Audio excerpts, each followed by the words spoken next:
Kevin, we opened this episode of Elite Heat with something that is, in my honest opinion, one of the big stories of 2023. Oh my Kevin, God. a few years ago, Ronda Rousey main evented WrestleMania 35 and trailblazed and pioneered a women's revolution. On October 11th, 2023, she officially said, "I'm retired. I'm done with professional wrestling."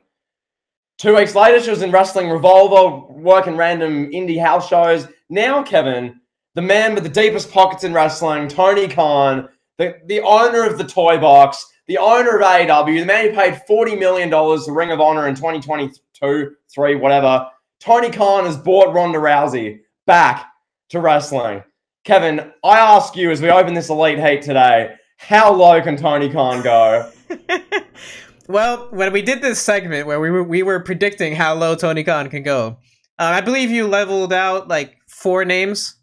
You just threw out there, and you were like, maybe he'll sign Goldberg. Right? It was Goldberg, Del Rio, Lars Sullivan, and Ronda Rousey. Right? Those are the 4 names. And Hogan. I threw Hogan in there. And Hogan, so 5 names. And what did I say to you, pal? I looked you dead in the eyes, as serious as a heart attack, and I said to you right there, eye to eye, man to man, that Ronda Rousey would be the one to come into AEW. And boom, here we are, pal. Yeah, I don't even know what to say. Like, this is getting no buzz. Like, I saw on Twitter, right? Somebody was like, "Oh my God, Ronda Rousey showed up at the Ring of Honor taping," and I'm waiting, like, okay, maybe ESPN is gonna pick this up. Maybe Bleacher Report will pick this up. Oh, Ronda Rousey in AEW. Oh my gosh, no. Maybe that'll happen when she appears on TV or streaming or wherever you watch Ring of Honor. I don't know. I couldn't tell you. More power to her. She's happy. I'm happy, right? That's what people on the internet will say. You should be happy for her because she's happy. It doesn't really change my my fandom for wrestling. I'm not going to go out of my way to buy some Ronda Rousey merch now. I'm not going to go out of my way to find where Ring of Honor is so I can watch Ronda Rousey's segment. Respectfully, I was good watching her in WWE after 2019. I didn't really need to see too much more Ronda Rousey. And fortunately for us, we got like another year and a half or something after she returned. I mean, she talks bad about wrestling fans. She gives lackluster efforts on a regular basis. When she was in WWE, she would just say fuck it and throw away a promo if she like messed up a line, or I don't know. She just wanted to win. That's all she was interested in. She didn't care about doing business or doing things the right way, as some people would say. Kevin, how does it feel knowing that 6 months ago in the 2023 Elite Heat draft, you drafted Ronda Rousey above Daniel Bryan? Next question. So, Kevin, I will say, just on Ronda Rousey, look, you addressed the how low can Tony Khan go thing. I came up with this bit. It was literally 3 weeks ago in our The WWE is Broken Tony Khan episode, which nearly cracked 1,000 views on YouTube. It's doing well on the audio platforms. You guys love that show. My whole point being was you bring in Ric Flair, who I previously thought, I know you did as well, lots of listeners thought, I thought he was like blackballed from AEW. I thought they just weren't going to go to Ric Flair, but they did. And it was like WTF. And we've discussed that at length. We all know the energy drink, whatever. That was Ric Flair. And I said to myself, well, where to from here? Because Tony Khan, as we've discussed, now it's becoming like a sugar hit thing. Every week, every 2 weeks, it's a new signing. It's a new action figure. It's a new announcement. It's a new thing. Instead of working with what he's got and making that the best it can be, it's sugar hit, sugar hit, sugar hit. I guess now the sugar hit is Ronda Rousey in late 2023, who wasn't she either the most overrated or a top 2 or 3 most overrated wrestler in 2022? Yeah. Yeah, because I remember we did that rant. It was, I don't know, Tyrus was 1, I believe. No, Tyrus wasn't 1. No, it was Ronda then. Oh my gosh. Wow. No, so yeah, Ronda Rousey, this is like a unanimously just not hated wrestler people don't really care about in 2023. It's Ronda Rousey. The buzz said enough, Kevin. People weren't really discussing this. This is just a thing now. Ronda Rousey's in AEW. Tony Khan's gone from Ric Flair. Now it's Ronda Rousey. How low can Tony Khan go? Goldberg next. Hogan, Lars Sullivan, and the final straw, Kevin. The final straw is Alberto Del Rio. Literal human filth. Alberto Del Rio. So How low can Tony Khan go? Kevin, seems as well in coming days, weeks. Yeah, there's going to be like a big signing announced literally like in a few hours at Will Ospreay? Probably. Or is it a swerve, pal? Is it a big signing, a big name? Joining Ronda Rousey is a big addition. Is it Dolph Ziggler, aka Nick Nemeth?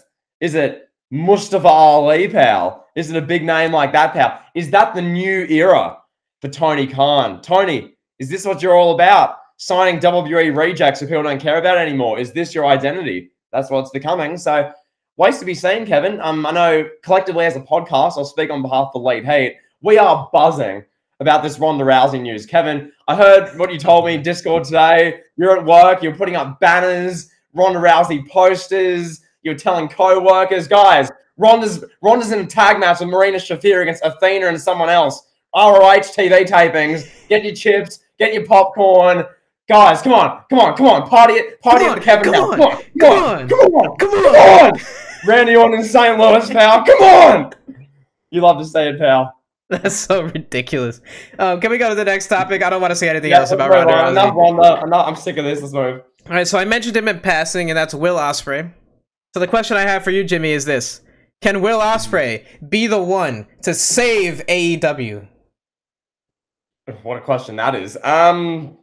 Look, I mean, depends how they use him. Like, this is realistically one of the bigger sort of stars you can, I guess, have on your show. Hopefully.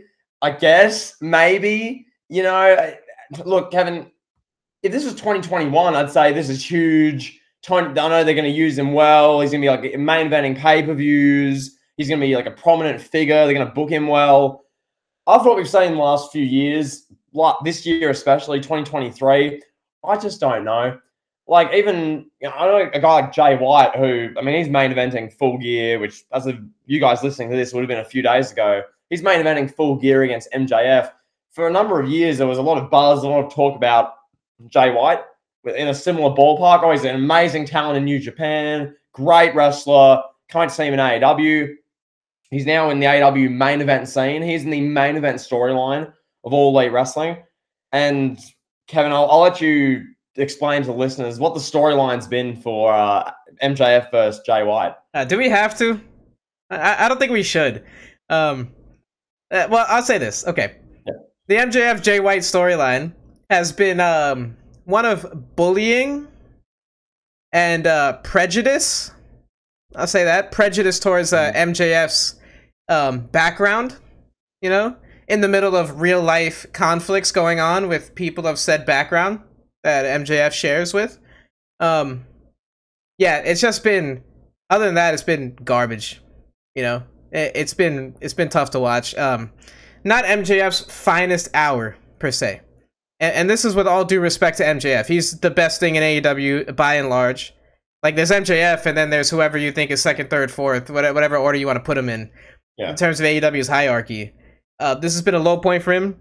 This has been, I don't want to get too hyperbolic, but this could be something that potentially could not hurt his value, per se, but it's something that is definitely changing the way that fans perceive him. This babyface run that he's been on. Essentially, it's been MJF coming out like 9 o'clock, 8:45, around there, like quarter 3 of Dynamite, and just doing like corny babyface shticks, and then getting made fun of by the Bullet Club, and Jay White getting his belt stolen. You know, he got his belt stolen, and MJF's like, "Can I please have it back?" And Jay White's like, "No." And yeah, that's where we're at. So, Kevin, I'll give my blunt assessment, because obviously by the time you listen to this, the match has happened and MJF's presumably retained. It's been a 2018 WWE build. It just has. There's been an angle that offended people that just didn't hit at all, that was poorly timed. There's been a sort of played out, cringe storyline. You took my belt. Give me my belt back. That belt means a lot to me. And Jay White's like, no. And then Jay White just pinned MJF randomly in a 6-man tag on Dynamite. Then MJF ended the show scissoring Billy Gunn, a 60-year-old man. So that's been the build. Now, as far as the Ospreay thing, circling back to that, we discussed the Jay White thing to say, yes, Ospreay should no doubt be used in at least one sort of main event AW World Title program, probably upper mid card to main event sort of stuff.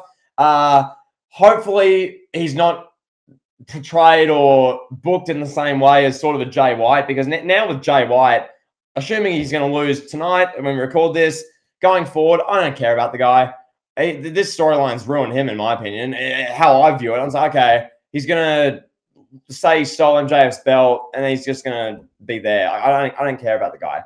Now, hopefully, Ospreay's presented well. They can have some amazing matches. My thing with Ospreay, Kevin, because of the style he's worked for 3, 5, 7, 10 years, how many years does he have left on his body? I don't know. That's going to be interesting to see. He's talked about this himself in interviews and just generally clips out there. Because of the style he's worked, he doesn't know about his future.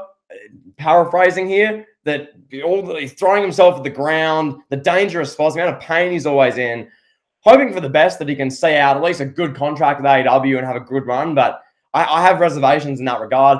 Nonetheless, Kevin, can Will Ospreay save AEW? I don't think Stone Cold in his prime could save AEW right now. I don't think Messiah himself could save Tony Khan in 2023, but that's just me. Do you feel otherwise? Well, I mean, to say that Will Ospreay can save AEW, it's a bit unfair to Will Ospreay. Will Ospreay would have to be something that he's not, and that would be a big star in America. Will Ospreay is not a big star in the United States. He's a big star in Japan, big star in Europe. Yes, fair. And realistically, if he wants to be a big star in WWE, he has to do what AJ Styles did. Go to the big time. That's where you're going to become a star.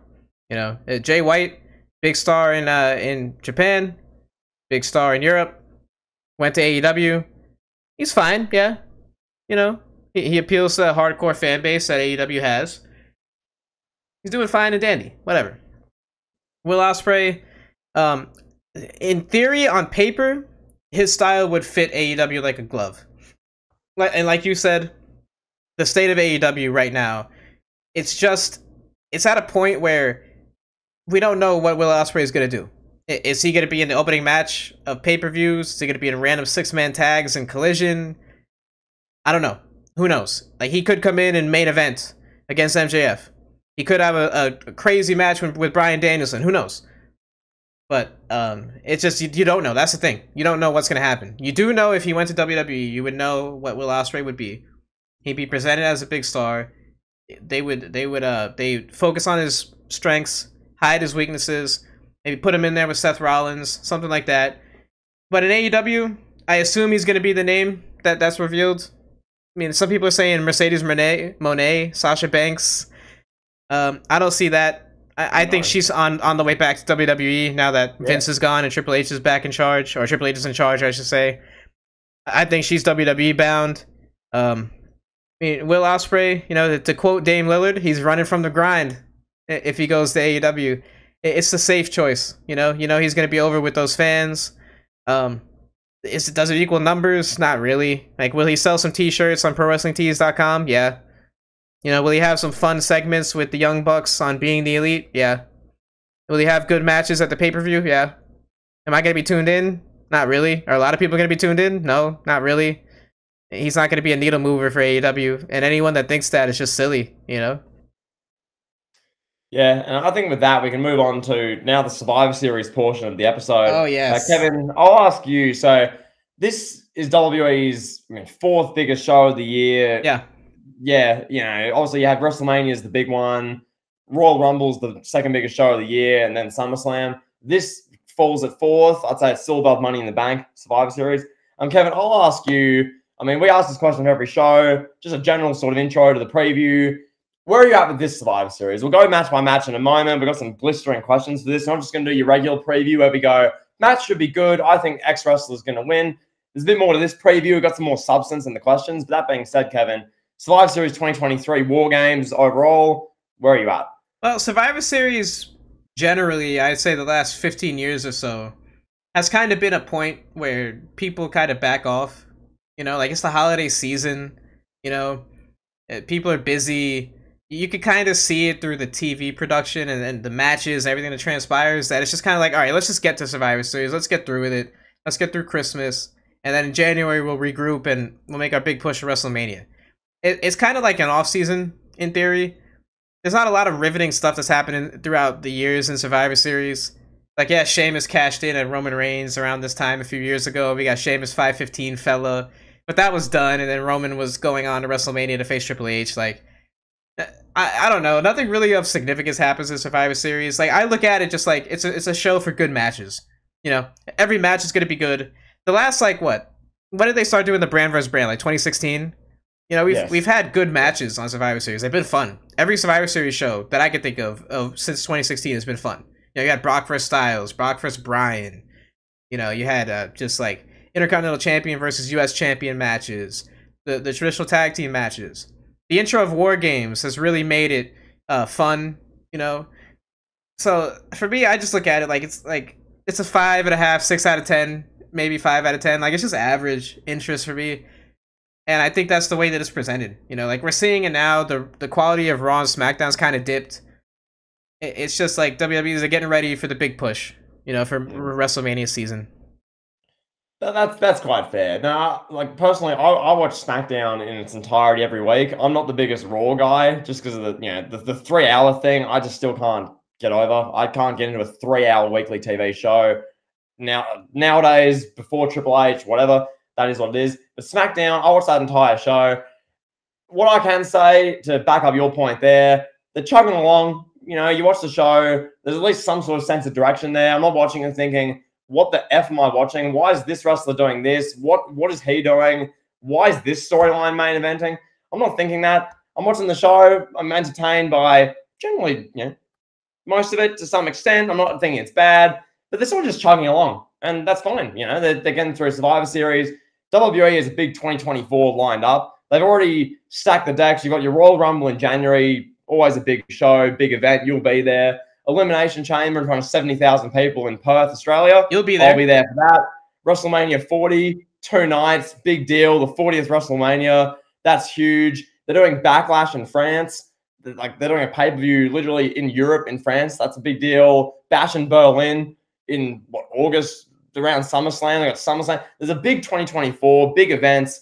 As we saw with WWE this year, Kevin, the first, third to first half of the year is usually where they put most of the stock into. That's what they did this year. They put a lot of resources into Royal Rumble, Elimination Chamber this year, WrestleMania, Backlash especially. That got a lot of great feedback. So I expect it to be much the same as 2024. At the moment, it's all just chugging along, you know, doing what they need to do. Are they setting the world on fire with their television? Not really. A wrestler's still over. Is merch selling? They chugging along? Yeah, that's what it is right now. And Survivor Series will be a continuation of that. Hopefully, there's some awesome moments and things that really help propel them going into 2024. We'll discuss specifics in next few minutes to next half an hour. So, yeah, Kevin. That being said, let me say this before we go. This will be a fun show, no doubt about it. Yeah. This is going to be a fun show. Every Survivor Series is fun. This one is going to be no less fun. You know, the War Games matches are going to be good. Gunther versus Miz, I'm sure it'll be good. They're entering kind of like this territory where we get the match stipulation fatigue. Now, like, every Survivor Series has to have a War Games match.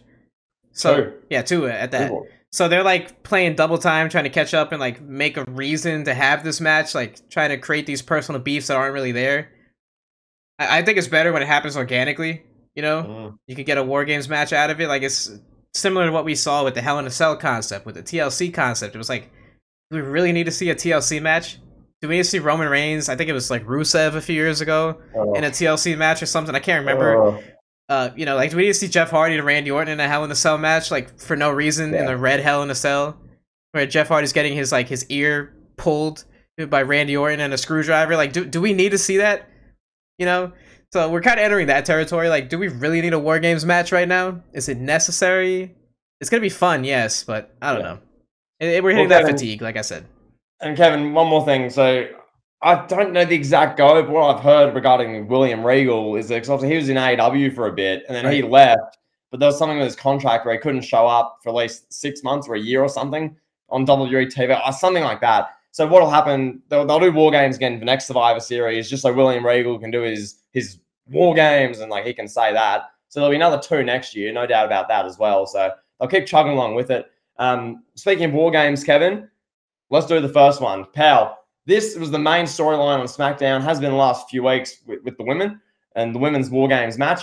And it's rating quite well, actually. This is one of those ones where when I'm watching, I'm thinking, how's this getting received? Because like I think it's fine, you know, but like, is this going over well? It peaked last week in viewership, 2.36 million, I believe, was the number or something like that, for the Io Sky and everything involved with Bayley and the women. So people are receiving it well, which is good. They got the whole heel women's team, pal. You got Bayley, who's not being trusted with the other Japanese women, Io Sky, Asuka, and Kairi Sane. They're facing off against the babyface team, pal. The babyface team, pal. You've got Bianca Belair, the EST, Charlotte, who's Charlotte, say no more. Shotzi's there, and then Becky Lynch is the fourth member, pal. Yeah, I mean, it's been built fine. I thought the angle they did on SmackDown was all right. They had, you know, Bianca Belair's backstage talking to Mia Yim, pal. Bianca Belair's talking to Keith Lee's wife. Then after the commercial break, oh, Keith Lee's wife's dead on the floor. She's been beat up. And then you have Bayley and Dakota and them. Ha, ha, ha. Who's your fourth member going to be? And I'm thinking, it's pretty obviously going to be Becky Lynch. I mean, who else going to be? Or Natalia? Like, and then eventually they do the big reveal, the shocking reveal. It's Becky, pal. Here's a brawl. So that being said, Kevin, I ask you a blistering question. Will this Women's War Games be the best match for the women of 2023? Yeah, I think so. From a WWE perspective, yeah. 100%. Yeah, there's going to be some social media viral moments here. You know, you have Becky Lynch, like, jumping off the cage, or Shotzi doing something crazy. You know, Bayley will do something death-defying. We'll get something from this that'll be like, oh my god, that was crazy. Big moment. Yeah, this match will be good. I mean, it's kind of hard, I think, for these 8 women, how talented they are. It'd be kind of difficult for them to have a bad match here. I can't foresee that happening. But what do you think? No, I agree. You'll probably have your, you know, Io Sky spot involving jumping off the cage. You'll have a Kairi Sane, like, pirate elbow jump, which will dive down and take out all the women. They'll probably do a series of those sort of moves. Yeah. Yeah, you know, it'll be an entertaining opener to the show. I'm assuming this will open. When I looked at the card, I thought this will probably be what they open the show with. I don't figure they're going to open the show with Gunther beating up The Miz. I don't picture that. You'd imagine they open with this just so they can bookend the shows with the War Games matches. Kevin, I'll ask you, well, actually, I'll answer the question regarding the women's match. When it comes to the women's matches this year, off the top of my head, the best women's match I remember watching this year in WWE, I may be forgetting something, but to me, I found Becky versus Trish in the steel cage at, I think, Payback. Yeah. That was probably the most I've enjoyed a women's match. A lot of people's go-to is Rhea Ripley, Charlotte Flair from WrestleMania. Yeah. As I got hated on in the review for saying, that match did not click for the first 12 minutes. I was bored. And then they picked it up and it got better. And it ended up being a good match, pretty good match. People love that. I didn't. To me, this War Games match should be the best women's match of 2023. I don't think there's much of an argument there. There's nothing really that pops off the top of my head because, Kevin, as we've discussed, every pay-per-view review, it feels like the women's matches on WWE PLEs this year have often tanked the show in quality, especially in the last few months. So hopefully, I mean, that won't be the case here. No. This will be a really good match. So, yeah, pal, there's that. Anything else there, pal? No, go ahead. I also want to ask you one more thing. So, with regards to SmackDown, as I said, this was like the main storyline last 2 weeks. This women's stable they're doing with the Japanese women. These are Triple H's favorites. It's Io Sky, it's Kairi Sane, newly returned, and Asuka. Do you have any thoughts on that? Because, Kevin, this is getting like the main TV time on SmackDown now. This is like the main storyline. Our tribal chief is changing nappies in Tampa, Florida, and Pensacola, wherever. You know, Charlotte Flair is returning after being away for one SmackDown. I don't know what's going on with the bloodline anymore. LA Knight, is talking to you. But as far as the women goes, what are your thoughts on this, pal? Well, when it comes to this new Damage Control, I think it's a cool storyline. Bayley's like, "Hey guys, like I love you guys," and they're like making fun of her, and then like, "Yeah, we love you too, Bayley." Like, I think that's cool. Whatever. Bayley's gonna get fizzled out. Perfect setup for Sasha Banks' return to come to Bayley's aid. That would be like, I mean, that writes itself. That'd be money, pal. I mean, overall, like, I think it's cool. I mean, it's something. It's better than nothing with these girls. It's better than seeing Kairi Sane get thrown like against the steps by Nia Jax and have her head split open. Like Asuka, Asuka should have been a bigger star. I think the time has kind of come and gone with her, but Yeah. WWE can still do something with Io Sky and Kairi Sane. Yeah. I just don't know realistically, like when you're appealing to a generally American audience, I just don't know how those three women can connect in the long term. Like, yeah, short term, if you want to use this this storyline of pushing Bailey out to bring Sasha Banks back, and have Bailey, Sasha, and whoever the third man will be go up against these three women, whatever. Like, that's fine. That's a cool little storyline. I don't think we need to see a damage control with Bailey, not Bailey, with Asuka, Io Sky, Kairi Sane, and Dakota. I don't think we need to see that for like a year, 2 years, 3 years. Yeah. Yeah.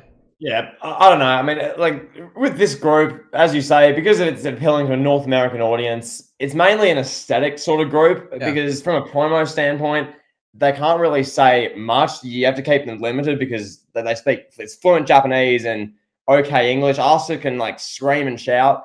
She can do that, but it's not really a group where they talk. Dakota's the mouthpiece, I guess. Once they kick Bailey out, we'll see how that goes. But as far as women's war games. Should be entertaining opener. I think we can leave it there on that, pal. Yep. Then we can move it on. Oh, yeah. I'm excited to talk about this one, pal. I'm ready. Kevin, I'm just going to ask you, Gunther versus The Miz. Talk to us. Well, you got Gunther versus The Miz, right? The Miz is now working as a babyface. Well, it's safe to say that he's been not accepted yet as a babyface, The Miz, I don't want to say he's the most tired act, but The Miz, he clocked in and out of work. We talked about this so many times. He clocks in and out of work for 20 years, never misses a day, never gets sick, nothing like that. So a portion of the fan base loves him just for that standpoint. And I respect the hell out of him for that. I respect him. He was the main event of WrestleMania to the pre-show the next year. And he could have left, he could have got frustrated, he could have got pissed off, and he stayed, and he's carved out a great career for himself, reality TV, all that, whatever. But I'm watching The Miz in 2023, and I'm watching him do these, like, somersaults and moonsaults and sunset flips, and I'm like, okay, cool. Gunther is the greatest Intercontinental Champion of all time in a lot of people's minds. Gunther is the best wrestler in the world in a lot of people's minds right now in 2023, and he's facing The Miz. To me, this has to be a squash match. It has to be. We can't have The Miz going back and forth with Gunther for 15 minutes. Maybe it doesn't need to be a squash match per se. The Miz can get his offense in for like 2-3 minutes, and then Gunther just beats his ass, and we call it a day after 5-6 minutes. I can't see any other way where this works out. I don't know. I mean, could this be a good match if they went back and forth? Yes, but I think that would hurt the credibility of Gunther. To have him go back and forth with The Miz. Like, I just think Gunther's so dominant. He has to beat this 43-year-old legend. He has to beat him handily, I feel like. Yeah, and I mean, really what they've established pretty well now is that Gunther, the people he should be feuding with and on par with are Seth Rollins, Cody, he's feuded with Drew McIntyre, so they've done that one, but Brock Lesnar, like guys that are on the tier or 2 tiers above Miz, and some of the guys Gunther's been feuding with, he's been putting over the lower mid-card or like the undercard guys on Raw with the IC title. Gable's been the big one they've had in the past few months. Miz. They put Gunther against anyone. The match will end up being pretty good. I'm sure Gunther will maybe wrestle, if he gets the Elimination Chamber still as IC champion, he'll probably face Bronson Reed, and it'll be a great match, a physical match. He can wrestle anyone and it'll be good. I agree with what you're saying. This should be emphatic. This should be Gunther goes in there, beats the piss out of Miz, destroys him and leaves. Because, the whole storyline is Gunther's like, Miz, you're a TV talk show host. I'm Gunther. Respectfully, not even respectfully, just like, I'm better than you. So, yeah, will this be the best match of Miz's career? I hope not. I hope it does not give him the time to be. This shouldn't be Miz Ziggler from 2016, where they're both mid-carders trying to have a great match to appease the SmackDown viewing audience. This should be Gunther walks in there, goes, chop, chop, throw, suplex, hit his whole arsenal of moves. Miz gets to hit his skull-crushing finale. No, he doesn't. Gunther finisher, match over. Just keep it like that. Kevin, I'll ask you as well. Regarding Gunther, because I feel like lately what he's been doing is more interesting, I guess outside the ring, interviews or things he's been saying, which I think are genuinely quite interesting. I want your opinion on one of these. So he's discussing the Ultimate Warrior, among other legends. He gets asked about other great IC champions or different legends from days gone by. He's asked about the Ultimate Warrior, and he says, those are the real dark ages. He's a showman. He's not an athlete. Like, not a professional wrestler. He's a showman. Now everybody knows why I have to be the one to keep this title for the longest in history, to wash its reputation clean and set a new standard. Kevin, it's the Ultimate Warrior. I'll get your opinions. You know more about the wrestling business and the behind the scenes and the dirt and the cut and thrust than a lot of us. I'll ask you, what are your brutally honest thoughts on the IC champion Gunther burying Jim Hellwig? I think that's really interesting. I think it was unprovoked. Obviously, like Jim Hellwig is not here to defend himself. Yeah, he's dead, like, bro. And the Ultimate Warrior is not really synonymous with the Intercontinental Championship from that time frame. Like, yeah, he was Intercontinental Champion. They did the champion versus champion thing with him and Hogan at WrestleMania 6. But when I feel like when most people look back at the golden era, the late 80s, early 90s, they think Intercontinental Champion. Most people are gonna think Honky Tonk Man. Most people are probably gonna think Macho Man. And I get what he's saying. I agree with what he's saying about washing the reputation clean. I get that. And it's not just from that era. Like the Intercontinental Championships had a poor reputation for a long, long time. It used to be just a prop. Like, it was barely defended on pay-per-views. And now Gunther's had it, and Gunther's made it prestigious. Yes, cool. The Intercontinental Championship needed that. Now, big shoes to fill for the next person that becomes Intercontinental Champion. Can they live up to it? Probably not. I do think his comments, it's very, what's the word? It's very appealing to the internet community. Internet community gonna hear him say, oh, he's not an athlete, he's not a wrestler, he's not this, he's not that. But bro, the Ultimate Warrior is more over than you'll ever be. The Ultimate Warrior was the top star in WWE for a year, granted. He overtook Hulk Hogan. I don't think Gunther's gonna overtake Roman Reigns anytime soon as the top star in WWE. Maybe he will, one day. I don't see it in the foreseeable future. Gunther is great. Gunther is a phenomenal in-ring worker. He's really carved out a legacy for himself in a short amount of time in WWE. He's just not on the Ultimate Warrior's level. There's more to wrestling than chops and throws and suplexes and chain wrestling and holds. The Ultimate Warrior was integral in that era, and he was very important for what he did. Like, from a charisma standpoint, promo standpoint, character standpoint. All the intangibles that Gunther doesn't really have, Gunther's great in ring, and then everything else is like average. But he's so good in ring that it elevates him to a different level. Yeah.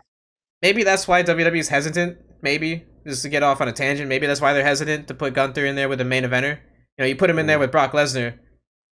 What's he gonna do? What is he gonna offer when hypothetically, if Paul Heyman's tearing him to shreds? If Paul Heyman and Brock are back together, Paul Heyman's tearing him to shreds. What is Gunther gonna say? What is his response gonna be? Good. I wrestle better than you. The mat is sacred. This is my life. Right. That's the. I mean, we're not even roasting. We're not even trying to be negative. That's just literally that's his gimmick, and it's working so far. It's carved out a great IC title run. My only question with him, which I guess he can prove me wrong on doing, where's the ceiling? How far can that go in a main event capacity? That's what I'm sure Triple H, Nick Khan, the executives, the brass are discussing at length. As an IC champion, Monday Night Raw, it works. That is him to a T. But when it gets to the big boy matches, when he's in there against Cody Rhodes and they're doing promo offs, when it's in there with Roman Reigns or Seth Rollins, I'm sure Rollins will be similar to. I don't have any reservations with Rollins. I think it's more so going to be Cody. Let's say Cena comes back and faces him, and Cena's rinsing him on the mic. This sort of stuff. It's just, what will the response be? Will it just be, I'm a better wrestler than you, I'm going to beat you? The mat's sacred to me. That's the only thing. But this being said, Kevin, besides that, I've nothing but praise for the guy. I just think from, I guess, the ceiling part of it, I don't know where that can go. That's just me. Yeah, like I said, it's appealing to the IWC. It's appealing to that wrestling fan that watches like Ring of Honor every week, watches Impact, MLW. It's for that audience, and it's because it's Gunther, because he's the Intercontinental Champion. He's gonna get some points. Like, oh, he's burying the Ultimate Warrior. He's so much cooler now. Like at the end of the day, if I show that to somebody, like if I go to to my barber, for example, that like grew up in that era, that's a big Ultimate Warrior fan. I'm like, hey, Gunther buried your favorite wrestler. He's gonna be like, oh, who is that Gunther? Like, I never heard of him. Like, you know, the casual fan is gonna look at it like, whatever. Go ahead. Well, Kevin, this is this is the wrestling fans wrestling, and I compare Gunther to Nikola Jokic, and they're very similar in that regard. They're not, as far as the flash, the substance, the mainstream appeal. With Jokic, for instance, compare his mainstream appeal to a guy like Curry or LeBron, one of like a John Morant, that sort of thing. I guess the showman, the people have more marketability to them. Jokic is nowhere close, but the sheer sort of fundamentals. Well, he plays in Denver too. Like if you put Jokic on the Heat or something, people are gonna talk about Jokic, you know? Yeah, and that's sort of the same thing with Gunther. I mean, both European guys, incredible what they do. The diehard basketball fan or the diehard wrestling fan just loves everything about these two, and fair enough so. But just the marketability, the big picture, I don't know. And I haven't bought into Jokic yet, even though he's putting up ridiculous numbers and he's as great as he is. I'm just not invested. I just don't. Jokic has a gimmick though. You know, Jokic's gimmick is that I don't care about basketball. This is a job. I want to go home. I don't want to be here. I don't want to spend 9 months in America. I don't care about the millions like that. He's made it a gimmick now at this point. Well, go play in the Euro League then, if that's your thing. I don't know. Anyway, that being said, Kevin, I think he should squash the Miz, Gunther here, and then we'll move on. Kevin, I'll ask you now. Rhea Ripley and Zoe Stark. Kevin, talk to us. All right, so this is a clip-worthy content. This is going to be a standalone clip.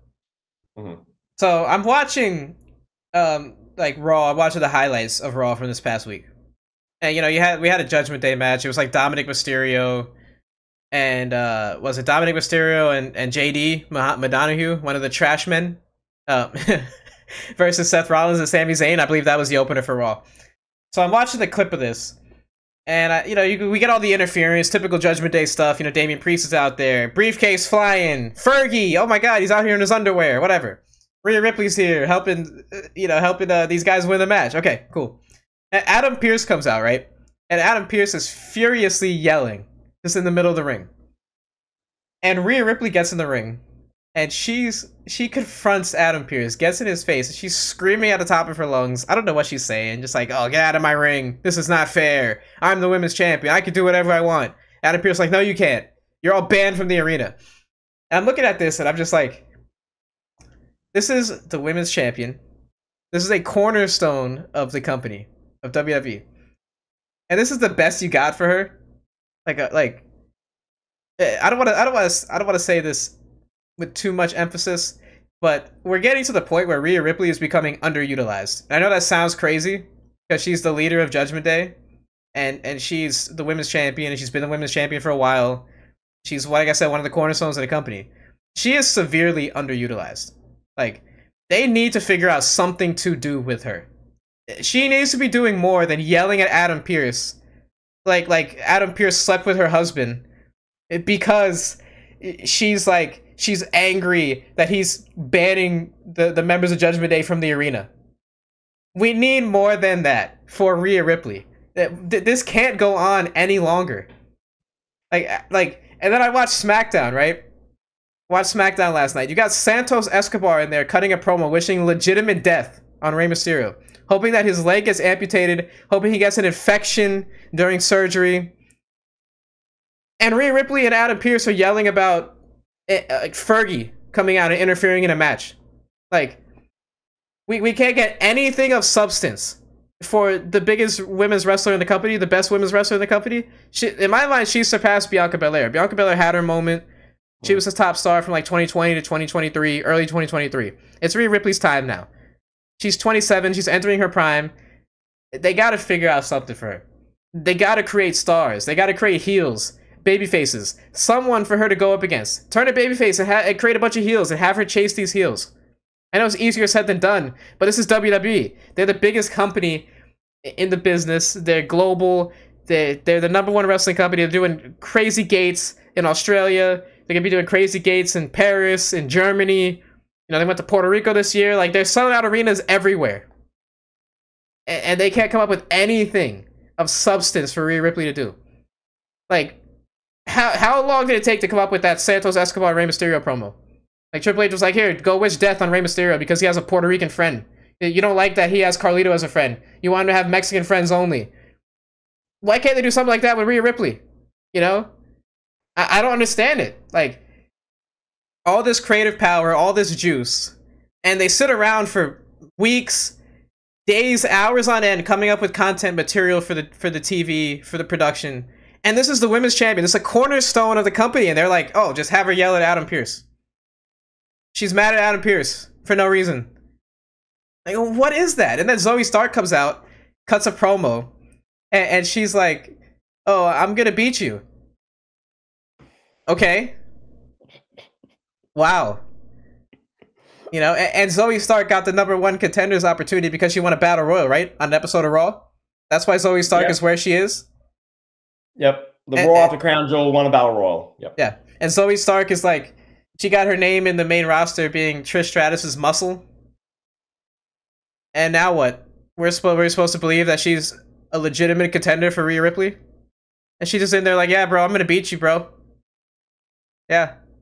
And Rhea Ripley's getting mad, like screaming, like, this is a waste of talent. She's cutting like this really good, legitimate promo on Zoe Stark about how she's the best, she runs the division, and there's nothing. She's not given anything to work with.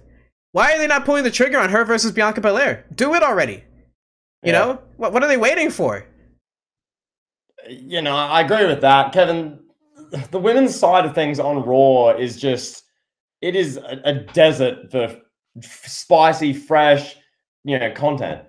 Like, this Zoe Stark thing is a joke.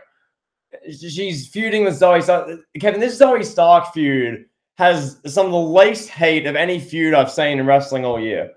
Not one soul even considers that Zoe Stark's even a chance of being competitive in the match, let alone winning. There's no point to this match even happening. They're doing this at Survivor Series with Rhea Ripley just so she can be presented in a match, and her involvement isn't just her standing ringside during the men's Judgment Day main event, War Games, yelling, I guess.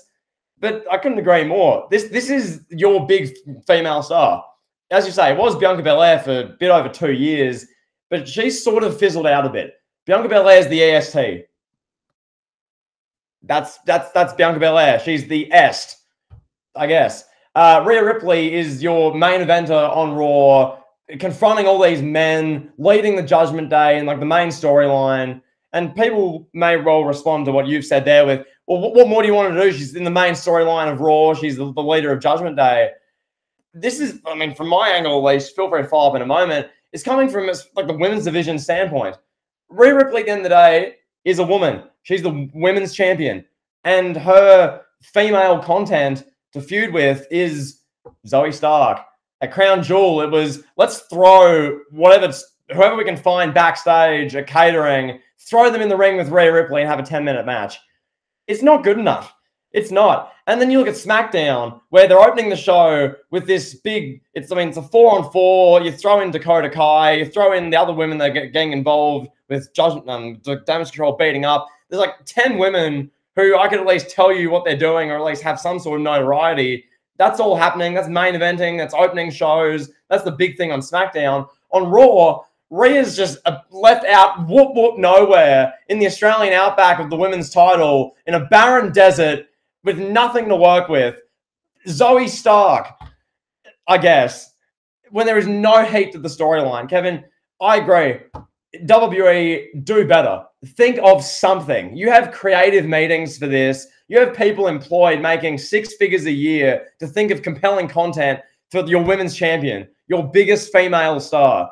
At this rate, by the time you get to Rhea Ripley versus Jade Cargill or Rhea Ripley versus Bianca Belair, maybe one or both of them might not have the same heat and won't be as good. Who knows? Yeah, there you have it, pal. You want to talk about Carlito versus Santos Escobar now? Yeah, we'll go to that, Kevin. This is your ballpark. I know you mentioned that promo they had just before. Yeah. Keep talking to us. I thought it was blistering. Talk to us. Yeah, that was insane. Like, watching Santos Escobar wish a legitimate death on Rey Mysterio on live TV. Like, that's just crazy. Rey Mysterio gets turned on by everybody he holds dear, you know? I'd like to see a little bit more background. I'd like to see why Mysterio and Santos Escobar are like good friends. Like, tell us a little bit something more. Like, we get it. They're both Mexican. Okay, cool. Rey Mysterio's a legend. Yes, I understand that. Rey Mysterio mentors young wrestlers. Yes, okay. I'd like to know more about the connection. I don't know. I mean, Santos. This was like his shot in the deep end of the pool. You know. Yeah. Okay, he's in here. He's cutting a promo on a legend. You know. Then Carlito comes out. Carlito beats him up. Now we got a match, pal. I think it'll be fine. You know, I mean, from a match perspective, you know, be a good match in the middle of the show. We'll see what Carlito has left in the tank. We'll see what Santos Escobar can do. It's really going to be interesting. A lot of uncertainty, and it should be interesting. Yeah, I mean, for me, I don't know. Like, I don't know. I'm going to be watching it. I love Carlito. Love Santos Escobar. We'll see. Yeah. I just want to see how it goes. Yeah, I mean, Santos is going to win the match from a, I guess, predictions and preview point of view. Probably going to go 7 to 8 minutes, probably 2 3/4 stars when you watch Art Carter's slideshow review, maybe 3 stars. Shout out to Art. Yeah, shout out Art, by the way. I know you're listening. Shout out. When it comes to this, yeah, I thought what they did on SmackDown was great. Like a line like that got social media buzzing. I want Rey Mysterio's leg amputated. I hope he gets like sepsis from the operation. It's brilliant stuff. Ridiculous. Like, it's just great. Like that's a memorable line. Going forward, just the only thing for this isn't a critique or just I guess what I want to see going forward with this. Yeah, background. Like a good Santos Escobar, like 2-3 minute, heavily edited video package vignette. You know the ones WWE do. Santos is like he's reflecting. He's thinking about. He's saying different things about experiences with Rey or growing up idolizing. Probably we said in the promo, but I guess edited. You can see some pictures, maybe pictures of like Rey and Santos hugging backstage, crying after like a big win or moments from the past year. And then Santos showing pictures from his childhood of like when he's sat there at a screen watching like a Rey 1997 WCW match. Just do stuff like that. Really add some more elements to it. I have the same feeling about this as I do for, I mean, we touched on earlier, the damage control, like all the Japanese women. Have something else to that besides they're Japanese, they love each other. Tell us more. There's a lot to unpack there. Don't just be like, okay, they're in the same racial group or they're the same skin color or they're the same this. It's going to click. Like, tell us some more. Give us a bit more oomph there, a bit more kind of zest. But that being said, Kevin, no, I thought the SmackDown segment was great. Yeah. I think there's a lot to work with here. There really is. Rey, he had a legitimate surgery, pal. Apparently his leg was legitimately injured for months.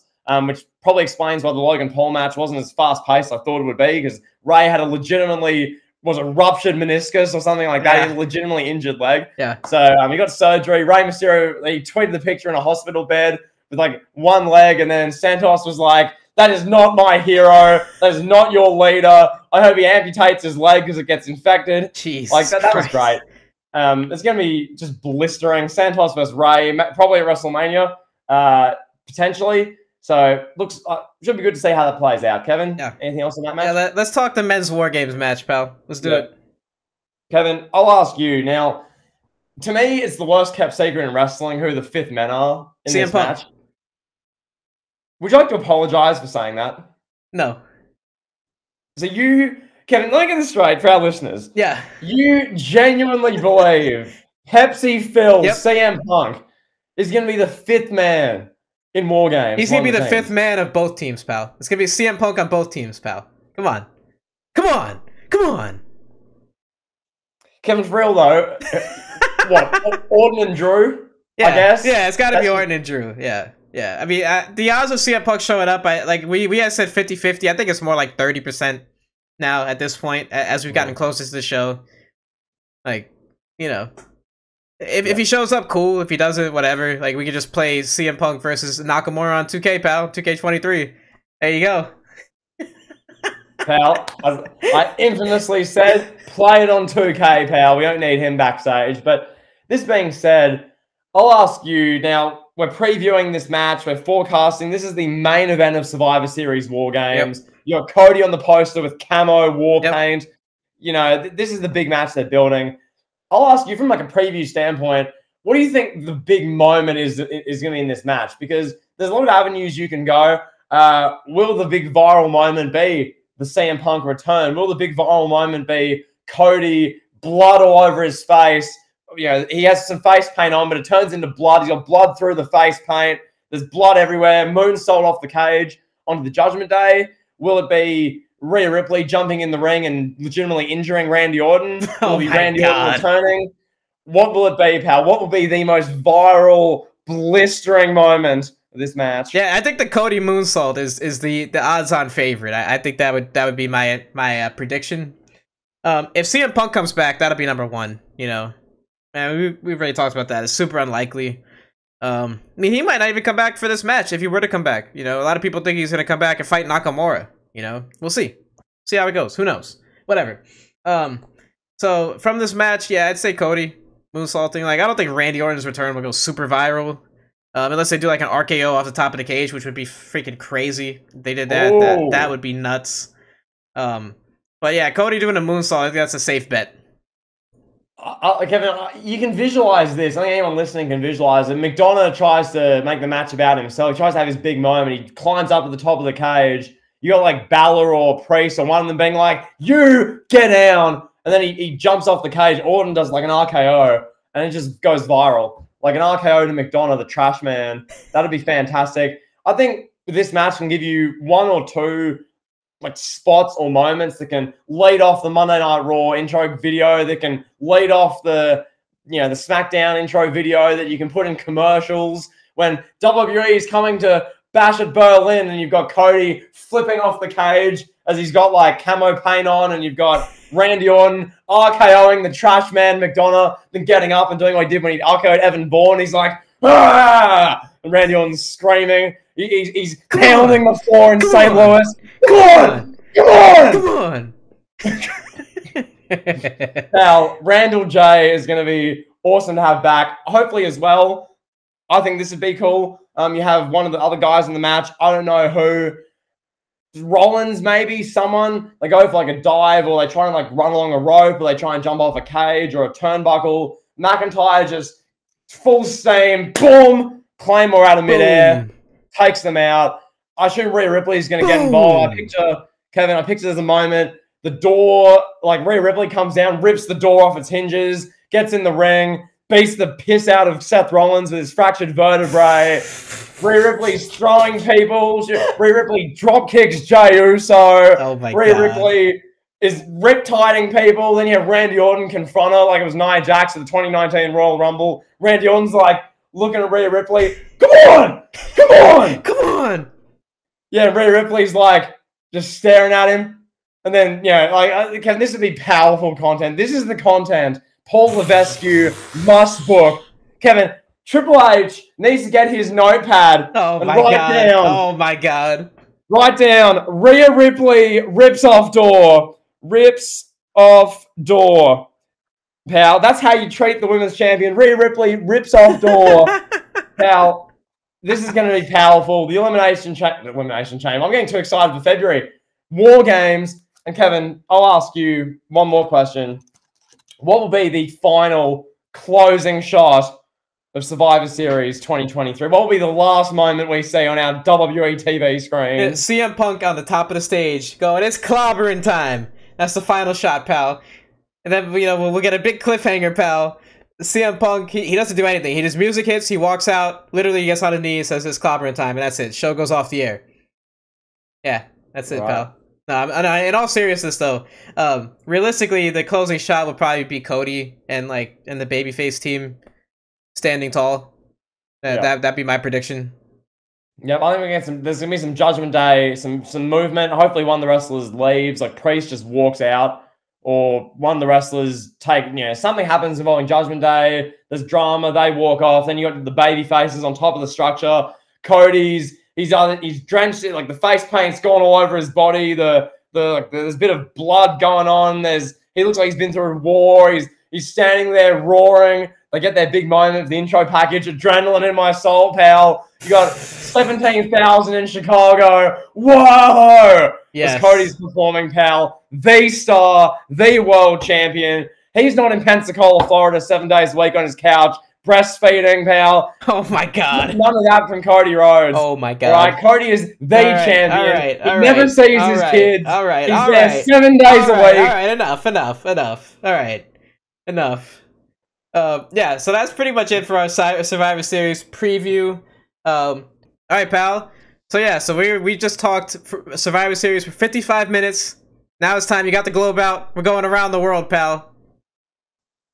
Kevin, this is the segment on last week's episode that nearly brought down our podcast, the Elimination Chamber ticketing rant.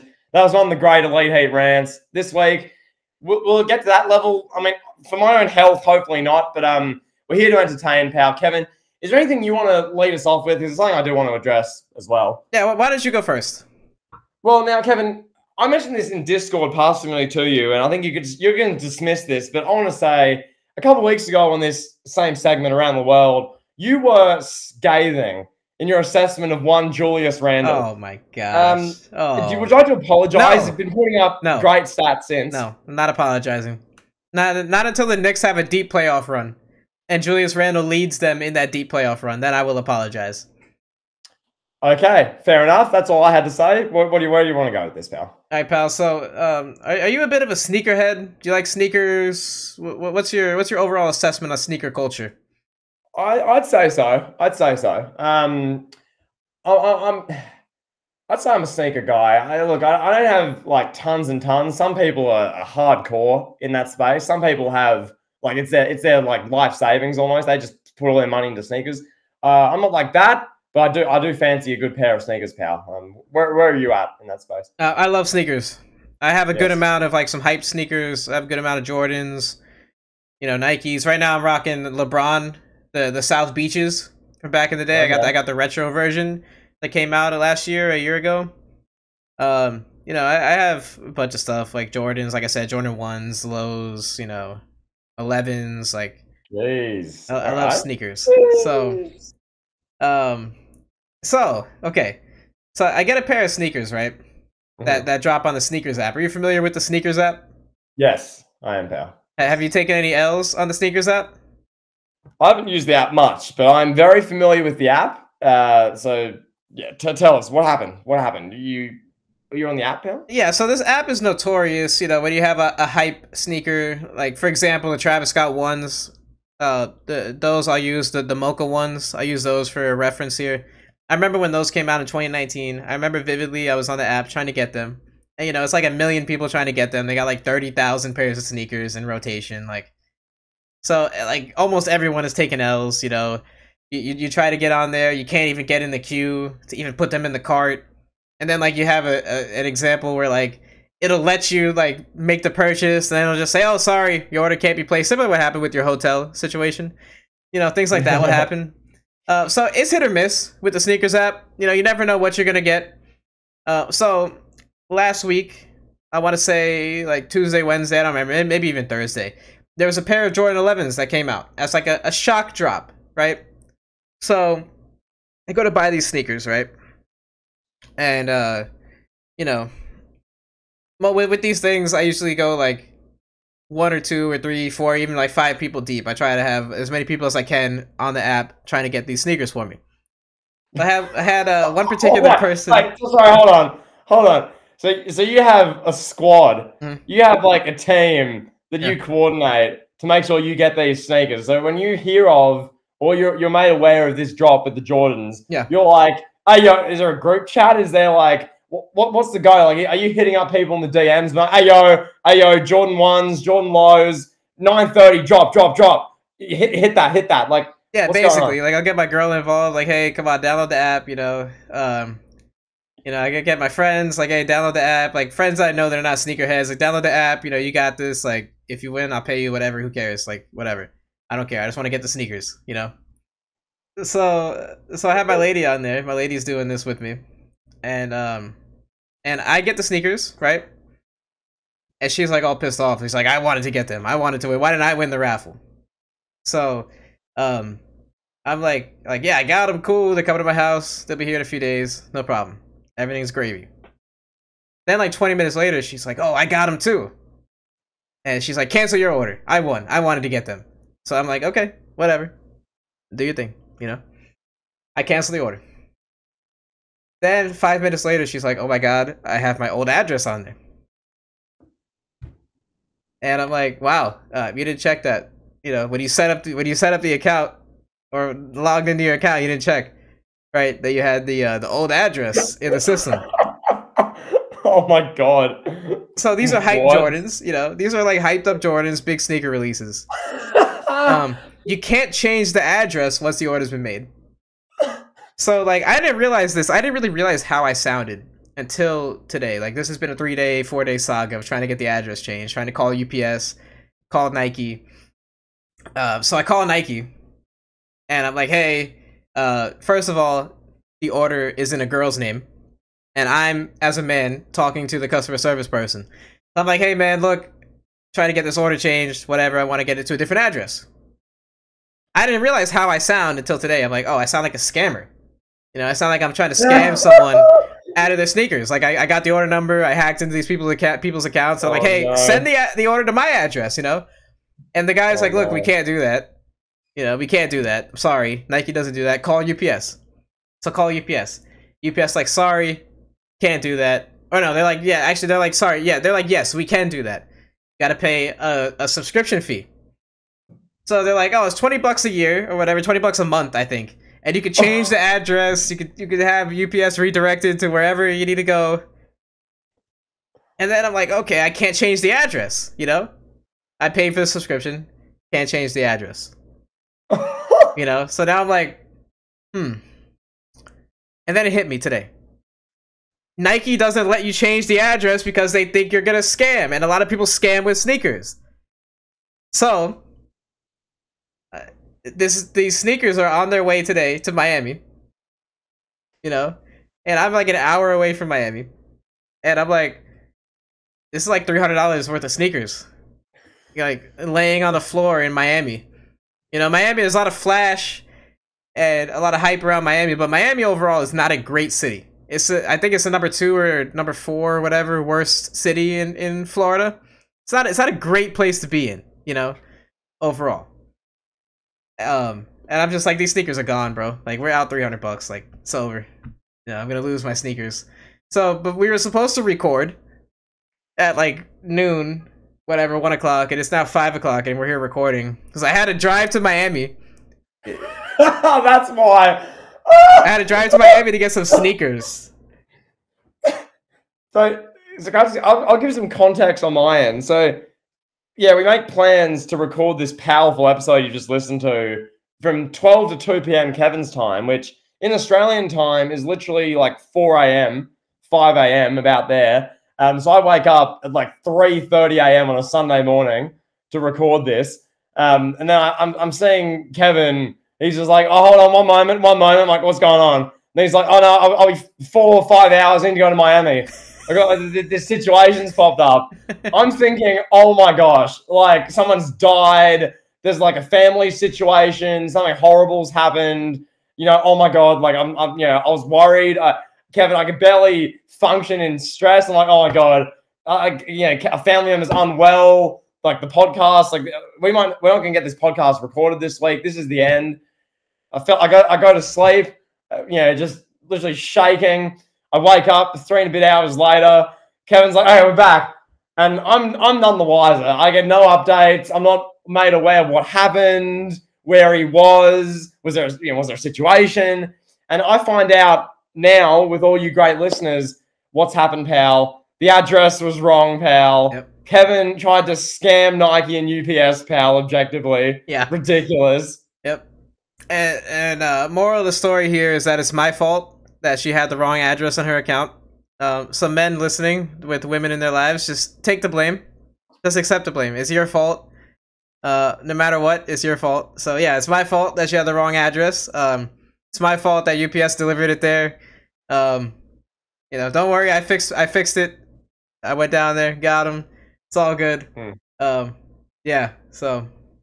Well, Kevin, it's the same thing. Anyone who's worked in, hospitality, retail, any customer base where you work with people, which is a lot of jobs, but the phrase, the customer's always right. I want to address that. No, most of the time they're not right. Very true. Sometimes, there's a lot of times the customers bang on. They are dead correct. Awesome. That's great. Other times, the customer has no clue what they're talking about and is just wrong. and then you get told, oh no, well you got to back in with the customer and say, no, you don't, you shouldn't have to. No. Like Kevin, I'm sure you have experiences in your jobs where there are people you just think, no, like you're just wrong objectively. But nonetheless, Kevin, I guess your fault, pal. How dare you? Oh, yeah, my fault. Yeah, $300 sneakers. They were there. They were there at this random address. Just showed up, got my sneakers, and I'm like, Kevin, that is. I mean, I will say, of all reasons for you to have to spend a 4-hour afternoon urgent trip to Miami, that's probably, in fairness, not as bad. I thought legitimately something bad had happened. So there you go. You got the sneakers. Just to clarify, you're all good. You got them, pal. Yeah, I got them. All good. So let me get this straight. So they got delivered this old address. Presumably, there's probably some like family of 7 living there now. Yeah. They're sitting on the doorstep. You come barreling down the highway, pal. You park outside the front. Yep. Just this random car. You run up to the doorstep, grab this thing from their doorstep, run off in the middle of the afternoon, pal, on a Saturday in Miami. That's powerful, pal. Basically, yeah. And I mean, it's Miami, so nobody would think twice about it. Like nobody's gonna be like, "Oh, that guy doesn't live here." Nobody cares. That's fabulous. Yeah, it's a wonderful day in South Florida, pal.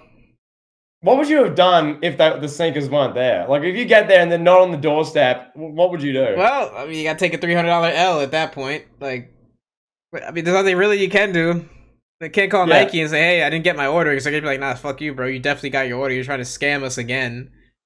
Yeah. Or would you be like, would you knock on the door and be like, "Hey, yo," and then some like 87-year-old comes out and you're like, "Yo, so basically, long story short, have you got delivery in the past like day, which is some shoes? Like, is that happened?" They're like, they just look at you blankly, and then you're okay. I'm out of here. Take the L. Yeah, basically, yeah. I mean, there's not much I could do. Yeah. I mean, the sneaker culture is deep. I didn't realize how deep it was that like UPS and Nike would be afraid of people scamming. Like, it should have made more sense to me right off the bat, but it didn't click right away. Yeah, I'm just glad I got them. That's all that matters to me. I got them. Yeah. So, pal, just to close this out, just to round this out objectively, moral of the story here: Kevin is a scammer. If you're trying to buy, Royal Rumble tickets, or once the WWE show is sold out, trying to get tickets on eBay or something like that are, $1,000 too much, and they're clearly scalp tickets, Kevin's probably at the source of it. He's sat there running his scamming business. Yeah, basically, yeah. Pal, I can imagine though, from the Nike point of view, you're sat there, you got this guy on the phone being like, "Hey, look, the address is wrong. You're gonna need to send them to me. They're these shoes. Like, you're gonna need to shoot them through because the address is wrong. I got the order number. Send them to me." And I'm sitting there at Nike being like, "Can I put you on hold for a second? Scammer on phone 3. Scammer on phone 3. Yeah. I'll transfer through. Thank you. Yep. Yeah. Okay. Any more information you got on that one? Thank you. Yep. I'll get some details. We'll be with you." Like, that's that's basically how it went. Yeah. I got the runaround. Yeah. I was like, oh, I'm not. Yeah. They're not gonna change the address. Like, no way. I realized that today. Like, there's no shot that's gonna. It doesn't matter how much money we pay to UPS. No matter how much money. So just to clarify, so you're on the phone to UPS, similar thing. UPS like, "Oh, okay, yep, yep, the wrong address. Okay, your name's Kevin. Yep, okay. Here's the address. Yep, one moment. Boss, another address change. What do you want me to do? Get the subscription? Yep, cool. Yep, so you're gonna need to pay $19.99 a month for the next 3 years on our subscription service. And you should be able to change it then. Sweet, thanks." Yeah. And then you pay for the subscription, you can't change it. Yeah, exactly, because it's so like, it's such a high fraud alert subject. Oh my god. Yeah, wow. I just wanted my sneakers. Moral of the story: I shouldn't have canceled the order. That's the moral here. So yeah, there you go. There you go. That's us, pal. That's Elite Heat. That's Around the World. That's Survivor Series. Peace.